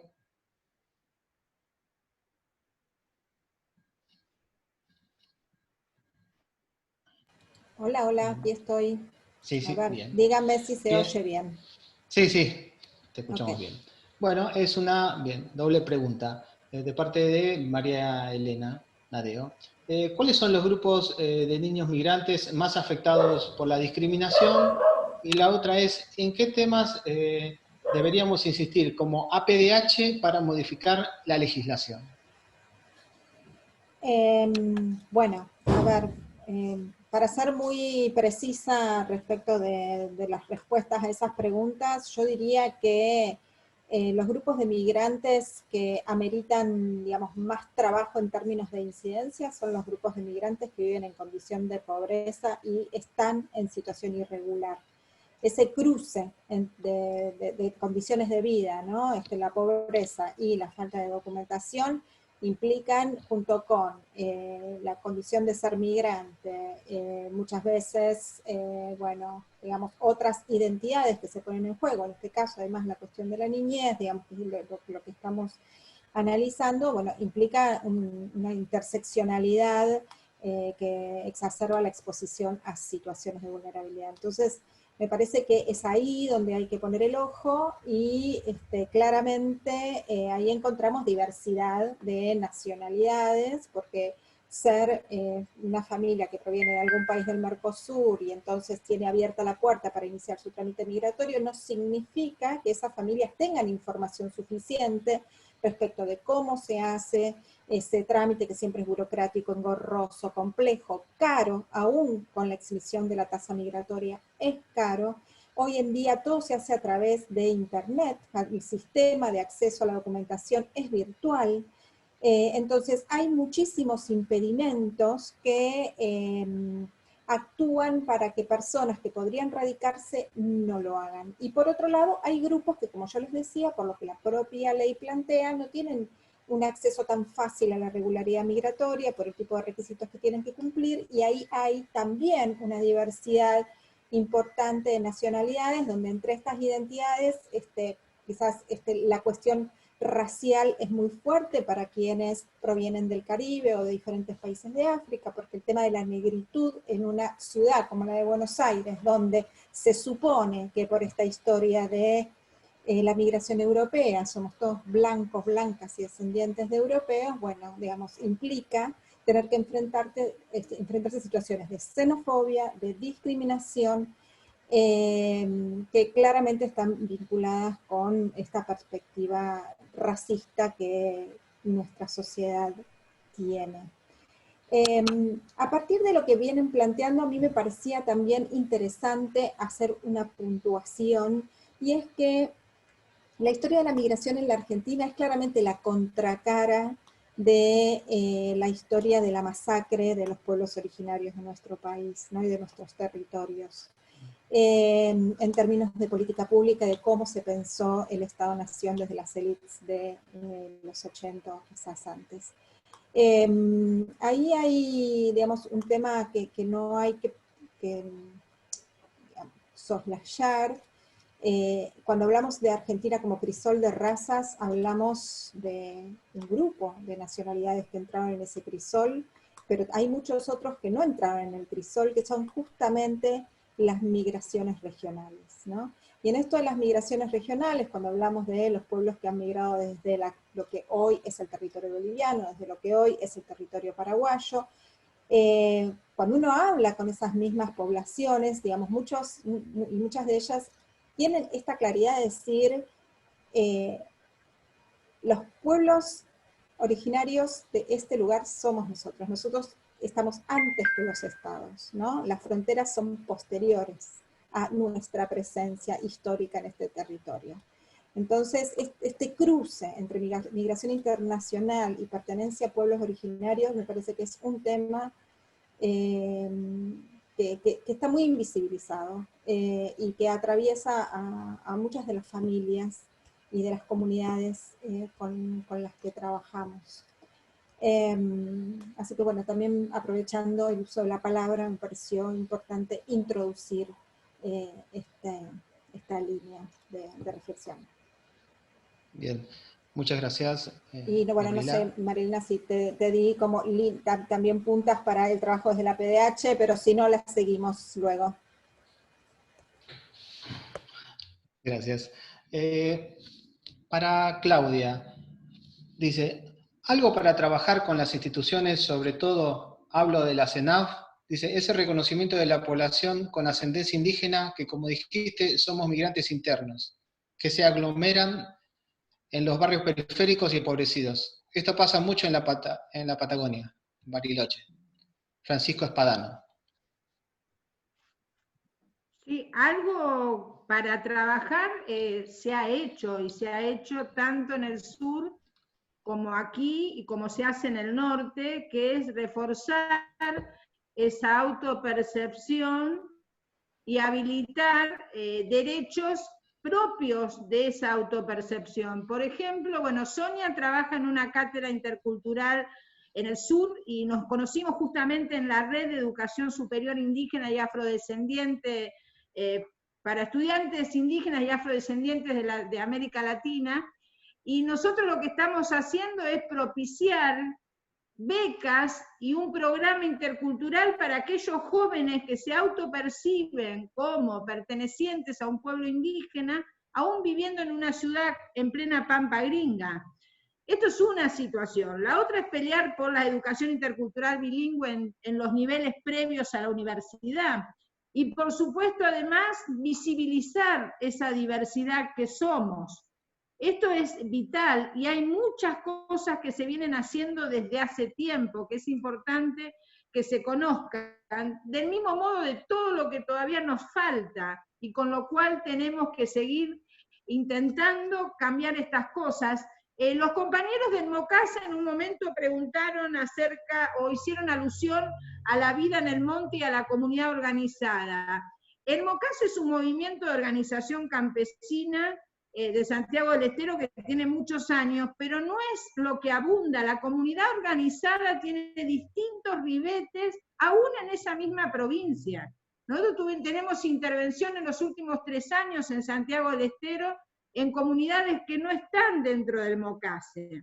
Y además, ellos me dicen, como hablando de la noción de la comunidad de vidas, lo primero que dije, nosotros tenemos muy en claro cómo pensar desde las cosmovisiones los territorios, esto que yo decía, los territorios para la vida frente al avance del capital y del mercado, y nos enfrentamos a la lógica hegemónica de la racionalidad economicista instrumental de la modernidad, que está en nuestros propios lugares de trabajo, y habilitamos estos otros espacios que nombró Graciela cuando me presentó, por ejemplo, a mí, pero también lo hace Sonia junto a su equipo en el sur, y lo hacen muchísimos compañeros también en el Chaco, también en Salta, peleando frente al paradigma hegemónico. Y no hablamos de calidad de vida, ellos hablan de calidad de vida, nosotros hablamos de línea de dignidad. La calidad de vida también es un paradigma de la racionalidad economicista. La línea de dignidad es otra cosa, no marcamos ingresos meramente, marcamos otras cuestiones, este derecho a estar siendo desde sus propias prácticas y cosmovisiones. Y una cuestión más, alguien preguntó sobre la megaminería y cómo acompañar la lucha de quienes realmente enfrentan en los territorios este avance brutal que ha hecho implotar a nuestros apus, los cerros sagrados de los pueblos y de los antiguos. Hay los tratados que se imponen frente a estos derechos. Conocer el pacto Menem-Frey, que hizo de la cordillera una repartija entre 5 o 6 megamineras, la Barrill, la Canadian, me falta una, la Meridian. Hay cuestiones que las grandes corporaciones han cercenado con la complicidad mayor o menor de algunos gobiernos los derechos de los pueblos.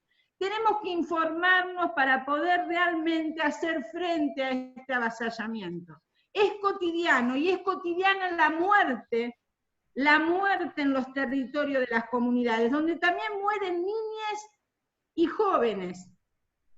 Nosotros, recién lo decía Sonia, actúan como comunidad, y como comunidad también se lo violenta institucionalmente. Cuando hace pocas semanas hubo una situación de violencia institucional cercana al departamento de Orán, en Colonia Santa Rosa, muchos de los heridos fueron los niños. Cuando hace 2 años atrás, en Formosa, en un barrio murieron 2 bebés por ingesta de alimentos vencidos y hubo una pueblada, también murió un joven adolescente. Y así podríamos hacer una lista interminable, porque los niños y los jóvenes en comunidad son respetados como sujetos, pero frente al avance de la represión, también forman parte de ese todo al que hay que exterminar para imponer el capital y el mercado. Esto es muy importante que lo digamos con toda crudeza. Se han hecho muchas y se han ganado pequeñas, grandes batallas, pero la pelea que tenemos frente a este nuevo colonialismo que sigue gozando de buena salud, que ha mutado sus ropajes, por así decirlo, y que tiene esta lógica de mercantilizar la vida de los territorios, de todos los territorios de nuestra matria, y puntualmente esto que nosotros no concebimos como pobres, porque también los compañeros del MOCASE dicen no hay pobreza en el monte. Yo jamás me pondría los lentes de la colonización para decir que esos territorios, son pobres. Son los más ricos en biodiversidad cultural y natural, y por eso vienen por ellos. Por eso nosotros tenemos que enseñar estas cosas en las escuelas y desmontar este colonialismo del saber que hizo posible este colonialismo del poder y del ser del que habló Sonia en su exposición.